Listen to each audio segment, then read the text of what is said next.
पाकिस्तान की आर्मी या पाकिस्तान एयरफोर्स के जवानों के खिलाफ कोई मुकदमा उसने उनकी जिल्लत या बेइज्जती नहीं करवाई।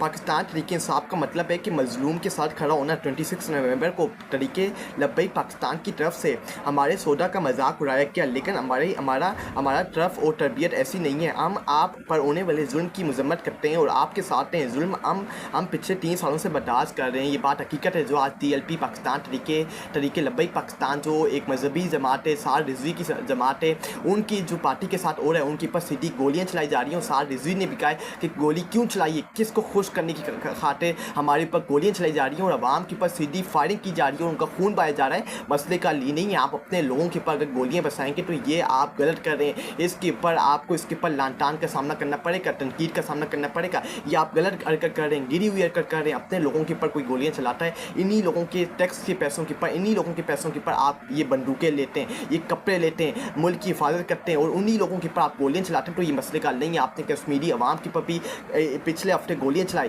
कश्मीर की आवाम सड़कों पे निकली, आपने गोलियां चलाई। गोलियों से मसले का नहीं है, डंडे बरसाने से मसले का नहीं निकलेगा। जब तक आप उनके साथ बैठोगे नहीं, उनके साथ बैठ के मैटर को हल नहीं करोगे तो ये मसले का नहीं है। आपको अर्फ रकीन के साथ, हर आवाम के साथ बैठना पड़ेगा। गोलियां बरसाना आसान काम है, लेकिन जो उसका रिएक्शन आएगा उसके ऊपर आपको लान तान का सामना करना पड़ेगा, तनकीद का सामना करना पड़ेगा। TLP के साथ जो हो रहा है, सार रिजवी की माए बहनों को उठा के जेलों के अंदर बंद करके मासूम बच्चों को भी माफ़ नहीं किया। ये PTI के साथ पिछले 3 सालों से हो रहा है, लेकिन PTI इसकी मजम्मत करती है। और जिस तरह PTI ने पाकिस्तान तरीके लब्बैक पाकिस्तान, सार रिजवी, उसकी फैमिली को जो उठाया कि उसकी माए बहनों के घरों के ऊपर छलांग मारी की, उसकी मजम्मत की, क्योंकि हमारी माए बहनों को भी रोडों के ऊपर घसीटा किया है। ये वक्त हमने भी देखा है, लेकिन हमारी तरबियत ऐसी नहीं हुई कि आज जो हमारे साथ हुआ है हम उनका मजाक उड़ाएं। TLP ने 26 नवंबर के ऊपर हमारा मजाक उड़ाया था, लेकिन हम उनकी मजम्मत करते हैं। हम जो तरीके लब्बैक पाकिस्तान के साथ हो रहे हैं, हम उसकी भरपूर तरीके से मजम्मत करते हैं।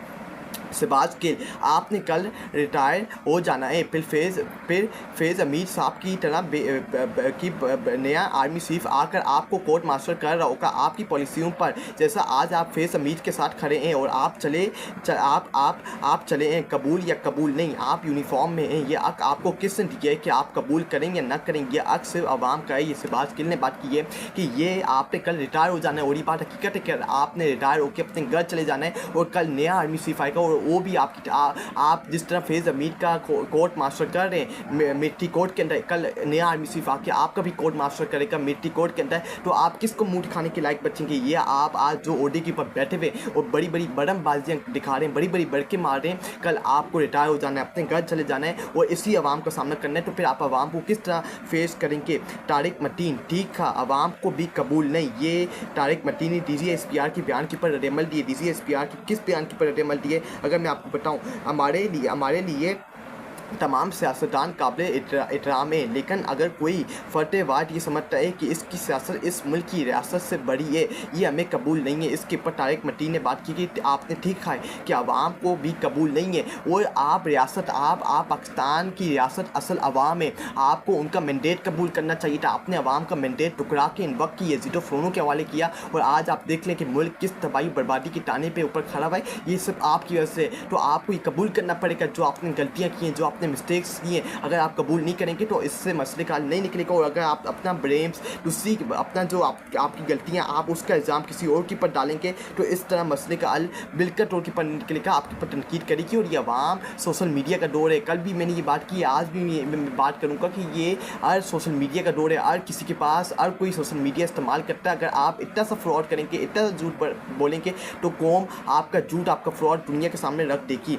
अदम एतमाद के वक्त सूरत-ए-हाल मुख्तलिफ थी। सोहेल अफरीदी का मसला नहीं है, मसला कहीं और है। ये टकराव बहुत ख़तरनाक और सूरत-ए-हाल इख्तियार कर रहा है। अब स्टेटमेंट ने भी तय कर लिया कि स्टेटमेंट ने कोशिश की है कि इमरान खान कोई डील करके बाहर आ जाएं, ताकि ना स्टेटमेंट के आतों कोई वारदात आए, ना इमरान खान के हफीज़ुल्लाह न्याज़ी कह रहे हैं कि स्टेटमेंट पाकिस्तानी सिस्टम कोशिश कर रहा है कि इमरान खान डील के नतीजे करके जेल से बाहर आ जाएँ, कि ये तासुर दिया जाए कि इमरान खान ने भी बाकी सियासतदानों की तरह डील की है, समझौता की है, मुल्क का सौदा किया है और आज बाहर आके अपनी ज़िंदगी गुजार रहे। लेकिन इमरान खान कोई डील नहीं करेगा। पिछले 2 साल अगर इमरान खान को डील करनी होती तो 2 साल वो जेल के अंदर पागल का बच्चा नहीं रहता। अगर उसको डील करनी होती और बाकी सियासतदानों के सामने तरह इन पाकिस्तानी सिस्टम, पाकिस्तानी निज़ाम के सामने झुकना होता।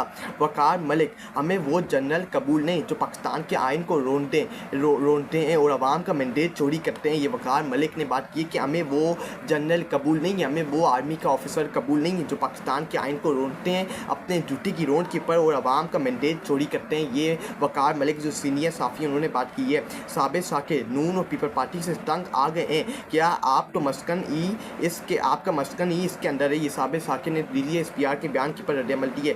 झूठ और गलासत से बड़ी हुई सियासत से हमें अपने आप को दूर करना पड़ेगा। DGSPR ने इस बयान के पर साबिर साकिर ने इनके पर रद्द-ए-अमल दी कि नून लीग और पीपल पार्टी से तंग आ गए हैं क्या आप तो आपका जो असल मस्कन है, आपका जो असल मनसूबा बनती है इसी के अंदर है, क्या आप इन दोनों पार्टी से तंग आ गए हैं और अब आप ये बयानबाजी कर रहे हैं कि झूठ और गलासत की जो सियासत है इससे हमें अपने आप को दूर रखना पड़ेगा। यही हम बात कर रहे हैं कि आपको इससे अपने आप को दूर रखना पड़ेगा। अगर आप इसके अंदर मुदाखलत करेंगे तो आपको तनकीद का सामना करना पड़ेगा।